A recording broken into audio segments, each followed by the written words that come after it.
Viagra tablet పనిచేయట్లేదని చెప్పి testosterone injection కోసం మీరు చూస్తున్నారా? అయితే ఈ వీడియో మీరు తప్పనిసరిగా చూడాలి. నేను మీ doctor Manikanta Suresh, urologist and andrologist. ఈరోజు నాకు ఓపీలో ఒక పేషెంటు, నేను already Viagra tablet 100 mg tablet వాడాను సార్, నాకేమీ అంగస్తంభన అనేది దాన్ని వాడిన తర్వాత కూడా ఉపయోగం లేకుండా పోయింది, నాకు టెస్టోస్టెరాన్ ఇంజెక్షన్ కావాలని నా దగ్గరికి వచ్చాడండి. ఎట్లా వాడారండి, మీరు ఎవరిస్తే వాడారని అడిగితే నేను గూగుల్లో చూశాను, ట్యాబ్లెట్ వాడానండి, ఏం ఉపయోగం లేదు, నెక్స్ట్ టెస్టోస్టెరాన్ ఇంజెక్షన్ వాడమని చెప్పి నెట్లో చూసి వచ్చాను అని చెప్పారు. ఇది చాలా ప్రమాదం అండి. ఈ అంగస్తంభన సమస్య అనేది ట్రీటబుల్ కండిషన్.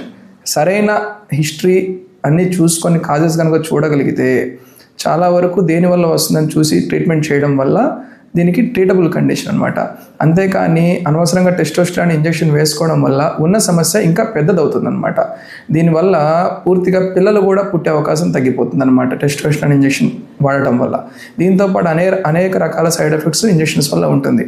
ఎట్టి పరిస్థితుల్లో కూడా మీరు ఎరెక్టైల్ డిస్ఫంక్షన్ అంటే అంగస్తంభన సమస్యకి ఆండ్రాలజిస్ట్ యొక్క సలహా లేకుండా వాడటం మంచిది కాదు. Thank you.